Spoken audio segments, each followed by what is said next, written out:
Em novembro de 1910, gritos de "Viva a Liberdade" e "Abaixo a Chibata" eram ouvidos ao longo de toda a Baía de Guanabara, no Rio de Janeiro. No vídeo de hoje, a Revolta da Chibata.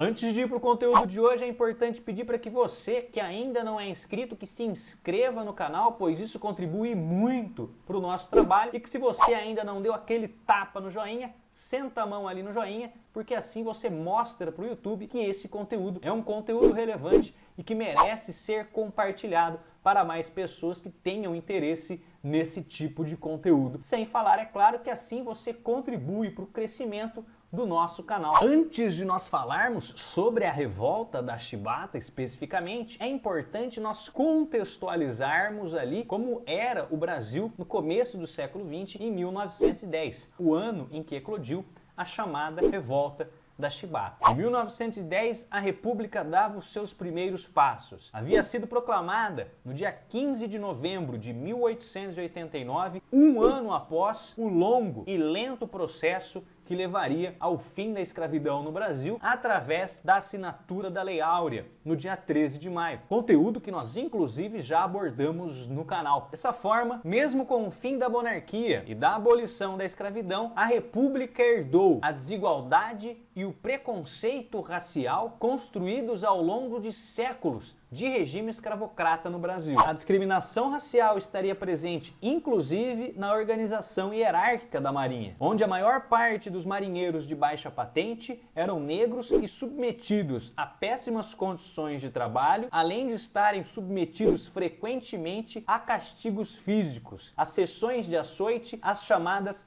chibatadas, conforme dispunha o Código Disciplinar da Marinha, enquanto os cargos da alta hierarquia na Marinha eram ocupados normalmente por brancos descendentes de famílias que eram grandes proprietários de terras no Brasil, trazendo para o interior da Marinha, no começo da República, toda aquela cultura escravocrata que se perpetuou no Brasil durante anos, fazendo da Marinha, no começo do século XX, um reflexo da sociedade brasileira. Só que a obediência e a disciplina desses marinheiros que eram submetidos a essas péssimas condições e a esses maus tratos chegaria ao fim no dia 21 de novembro de 1910, quando o marinheiro Marcelino Rodrigues, popularmente conhecido como o Baiano, teria sido penalizado com 250 chibatadas por indisciplina. E essa sessão de chibatadas acabou servindo de estopim para um movimento que já vinha sendo planejado há anos, já que muitos desses marinheiros, por conta de sua atividade profissional, já vinham tendo contato com marinhas do mundo inteiro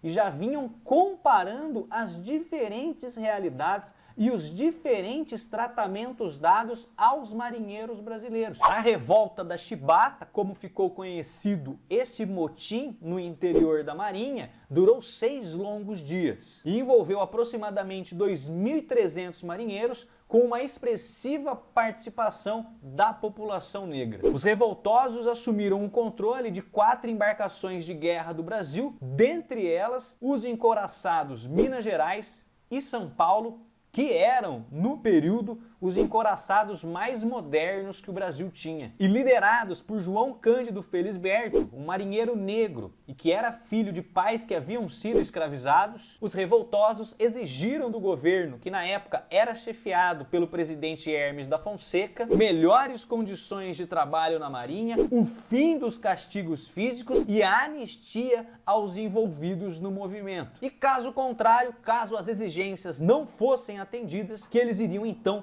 bombardear a cidade do Rio de Janeiro, que na época era a capital do Brasil. Pressionado, o presidente Hermes da Fonseca e o Congresso Nacional não viram uma outra alternativa senão atender às reivindicações dos revoltosos, extinguindo oficialmente em 1910 os castigos físicos na Marinha. Porém, nem todas as promessas foram cumpridas e a anistia acabou não sendo dada. João Cândido, que seria eternizado como Almirante Negro pelo escritor João do Rio, e muitos dos outros envolvidos na revolta da Chibata foram penalizados das mais diversas formas. Vítimas de uma perseguição e de uma repressão intensa e arbitrária, muitos foram presos, torturados, condenados a extraírem látex na região amazônica. João Cândido, o almirante negro, após ter sido expulso da Marinha, preso e torturado, acabou caindo no esquecimento, tendo vivido no anonimato e trabalhando como pescador até o fim da sua vida. Morreu em 1969, pobre e sendo-lhe negado as condições pelo qual tanto lutou em 1910. A revolta da Chibata foi mais do que um motim na Marinha. Foi um movimento em defesa da dignidade da condição humana. Apenas em 2008 é que o governo federal concedeu aos marinheiros envolvidos na revolta da Chibata uma anistia póstuma, um pedido de desculpas e o reconhecimento da revolta da Chibata como movimento em prol dos direitos políticos e sociais no Brasil. Essa foi uma breve história da revolta da Chibata. Espero que tenham gostado do vídeo. Se inscrevam caso ainda não sejam inscritos e deem aquele like se gostaram do vídeo.